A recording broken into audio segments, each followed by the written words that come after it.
નમસ્કાર ખેડૂત મિત્રો, હું છું વનરાજ ને આપ જોયા છો Indian farmer Gujarati YouTube channel, જ્યાં આપણા વિસ્તારમાં એટલે કે ખાસ કરીને ઉત્તર ગુજરાત હોય તો ગુજરાત હોય કે ભારત હોય, તમામ પ્રકારે વાત કરીએ ખેતી વિશે. એટલે આપણો એક દેશ ખેતી પ્રધાન દેશ છે. આમ તો ખેતી તરફ ઘણા લોકો સંકળાયેલા છે, પણ સાથે વાત કરીએ કે અમુક ખેડૂત વિશેષ પ્રકારની ખેતી કરતા હોય છે, જેમ કે ટેકનોલોજી આધારિત. તો એક એવા જ ખેડૂતને આપણે આજે મળવાનો પ્રયાસ કરીશું. અને ખાસ કરીને વાત કરીએ તો ઉત્તર ગુજરાતના બનાસકાંઠા જિલ્લાના કાંકરેજ તાલુકાના અરડુવાડા ગામ ખાતે આવ્યા છે, જ્યાં આગળ ચોળીનું મલ્ચિંગ વિથ ગ્રો કવર સાથે વાવેતર કરેલું છે. કેટલા વીઘામાં વાવેતર છે, કેવી રીતે એની ટ્રીટમેન્ટ કરે છે, તમામ પ્રકારની માહિતી એ ખેડૂત જોડેથી મેળવીશું. તો ખેડૂતનો પરિચય લઈશું અને કેટલા વીઘા એકરમાં છે એમના વિશે તમામ માહિતી મેળવીશું. ખાસ તો આપણું નામ શું છે અને આપણે કઈ જગ્યાએ છે અને કેટલા વીઘામાં ચોળીનું વાવેતર કરેલું છે? મારું નામ છે મુકેશજી શંકરજી ઠાકોર, ગામ અડવાડા, તાલુકો કાંકરેજ, જિલ્લો બનાસકાંઠા. હું પહેલાં તો ચીલા ચાલુ જ ખેતી કરતો હતો. બરાબર. ત્યારે મને કોઈ નફો પ્રોફિટ થતું નહોતું. બરાબર. અને અત્યારે હું આ ચોળી મલ્ચ કરીને વાવું છું.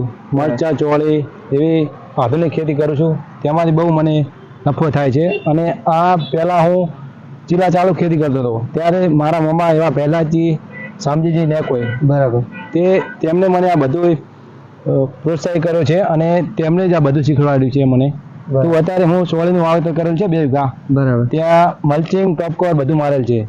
આ ચોળીને 1 મહિનો અને 4 દિવસ થયા છે. બરોબર. એમાં કોઈ હાલ દવા કે ખાતરનો કોઈ છંટકાવ કર્યો નથી, બસ હવે કરવાનો છે. બીજું કે ખાસ કે ચોળી જે છે, આમ તો દરેક સમયે આપણે દરેક ઋતુએ લઈ શકીએ છીએ, પણ ખાસ જે અત્યારની ચોળી છે, આપણે આ 2 વીઘામાં જે વાવેતર કર્યું છે, કયા સમયે આનું વાવેતર કર્યું હતું ખાસ તો વાત કરીએ તો? અને 2 વીઘામાં કેટલા સીડ્સની જરૂર પડે? 2 વીઘામાં ઓછામાં ઓછી 3 કિલો જેવી તો ચોળી જોઈએ. 3 કિલો જેવી. અને જેમ કરીને કહેવાય કે કયું બિયારણ છે, એનું નામ શું છે? પિનલ સીડ્સ છે, કન્વર્જીનું. પિનલ સીડ્સ કન્વર્જીનું છે. બરાબર. બીજું કહેવાય કે 2 વીઘામાં 2 થી 3 કિલોની જરૂરિયાત પડે. બીજું વાત કરીએ કે આનો ગાળો વચ્ચે કેટલી ગેપ રાખવી જોઈએ અને કયા સમયે તમે વાવેતર કર્યું છે? 1 મહિનો થયો વાવેતર કરે. 1 મહિનો કમ્પ્લીટ થઈ ગયો. બરાબર. કમ્પ્લીટ. અને કહેવાય કે જે મલ્ચિંગ 12 મહિનામાં 15 તારીખે વાવેતર કર્યું. 12માની 15 તારીખ. બરાબર. બીજું કહેવાય છે કે 2 ફૂટ વચ્ચે ગાળો કેટલો જરૂરિયાત પડે? 3 ફૂટનો. 3 ફૂટ જોઈએ. બીજું કહેવાય કે આને પાણી કેવી ટપકથી જ આપવું છે? પાણી કેટલા સમયથી આપવું પડે? એમ શરૂઆતમાં 8 કલાક જેવું પાણી ચાલવું પડે, પછી મૂળ 20 દિવસ પછી 2-3 કલાક પાણી આપવું પડે. બરાબર. બીજું કહેવાય કે અત્યારે 1 મહિનો થઈ ગયો છે, કેટલા ટાઈમ પછી ચોળીનું વીણવાની શરૂઆત થઈ જશે અને ઉત્પાદન આપવા શરૂઆત ક્યારે થશે એમાં અંદાજે? 30 ને 60 દિવસે ચાલુ થઈ જાય. 60 દિવસે ચોળી વીણવાનું ચાલુ થઈ જાય. બીજું ખાસ આપણે જણાવ્યું પ્રમાણે કે એમના કોઈ સગાવાલા છે, જેમને જે ચીલા ચાલુ રેગ્યુલર જે આપણે ખેતી જે લોકો કરે છે, બધા એરંડા, કપાસ એવી, એમાંથી કંઈક અલગ ખેતી કરે છે, એમના કોઈથી સગાથી પ્રેરણા લઈને, અને ખાસ એ અલગ અલગ પ્રકારની ખેતી કરતા થયા છે.